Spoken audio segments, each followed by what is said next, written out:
see other items on your wish list that you're going to pursue with vigor, Rajiv Kumar? No, employment expanding direct intervention, as I said, on apprenticeship. You know, that should happen.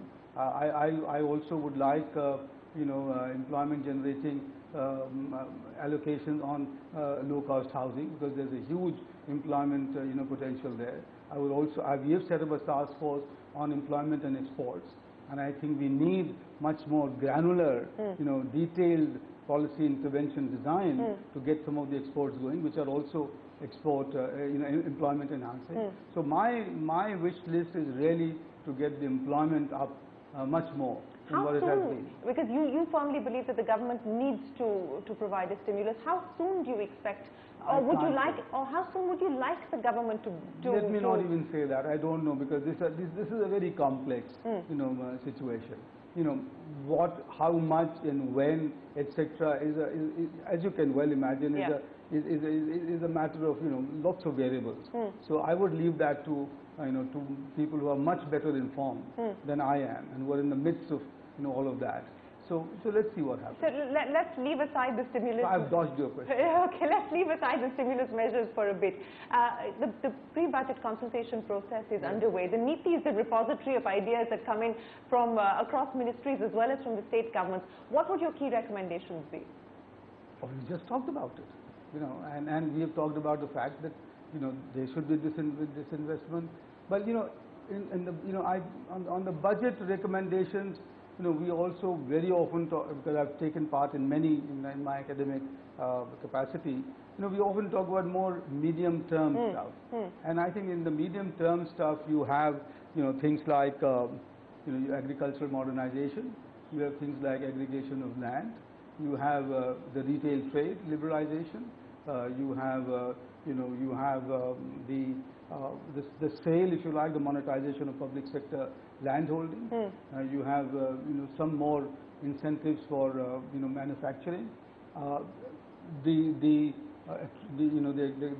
incentives perhaps for higher R&D spending. So those are some of the things that but before I go any further, we are at the moment in NITI doing consultations with outside experts and domain experts across 24 verticals. Okay. These are at the moment ongoing. We are hoping to put it all together by the middle of this month, and this will be inputted to the system. Okay. Interest rates. And I know that the clamor has been building for a significant rate cut. A consensus on the street is that the MPC will perhaps do another status quo. What is it that you hope for? What would be the wish list as far as the rate cut is concerned? Shirin, I've actually gone off the interest rate debate completely. I tell you why. Which is simply that it's not in our hands. MPC would do whatever MPC would do. And a 6% repo rate, is what it is. But I find, and I just got this done, that the lending rates are way up there. 11 to 18%.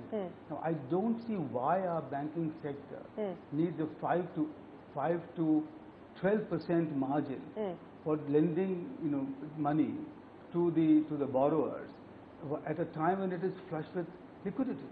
So I am much keener on focusing on how to bring down the lending rate rather than keep talking about the repo rate or the which I have no hold on. Now the other one I can at least do something about, I think, which is to talk to the banks and get the Department of Financial Statistics to talk to them as to why can't the efficiencies be improved and why can't those rates be coming down. So I think it's much better to talk about in classic parlance about the transmission rather than about the repo rate. Okay. But one statement there is that I just been pointing out that the Asian practice and tradition is for the central bank and the finance ministry to work together, and the Anglo-American one seems to be this autonomy and independence and almost conflictual.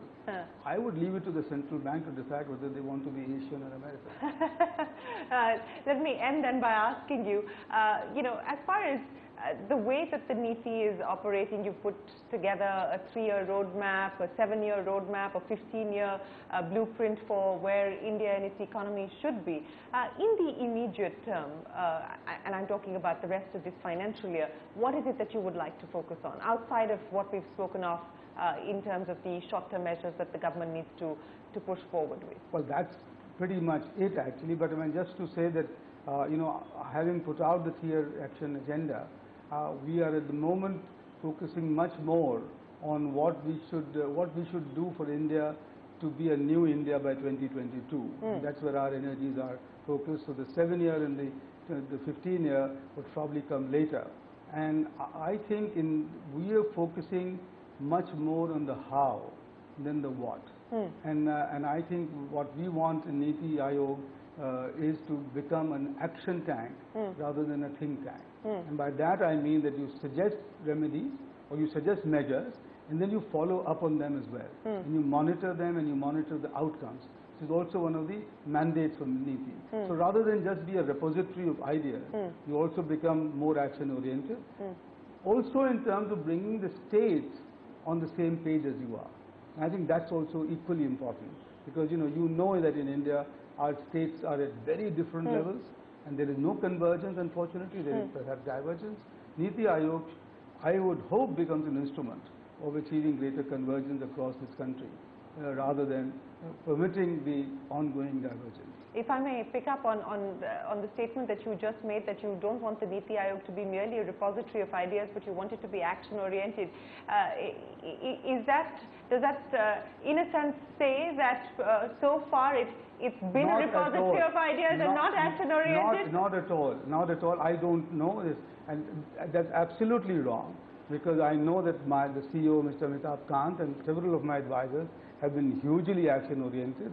And for example, our principal advisor here has been doing things like reviewing the autonomous bodies, etc.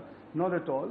It just is a matter of greater, if you like, greater emphasis, which is that I would focus on NITI, doing its monitoring job. We have something called the PADM, the Project Appraisal and some division. I would rather have that. I would have that much more active, and I would have our project evaluation. That we've got a demo, the division, which does all the outcome monitoring for infrastructure projects. I think those are areas where you can contribute. You had asked me about short term, right? Yes. It was in that context that I responded to you. So please don't get me wrong at all. All right. Well, we wish you the very best of luck, and we do hope that that your innings here does deliver in the wish list that you've been able to put together to push forward. Appreciate your time, and thanks very much for joining us on CNBC TV 18. Thanks, Shane. Thanks a lot. With that, it is time for us to wrap up the CNBC TV 18 special from all of us here. Goodbye, and many thanks for watching.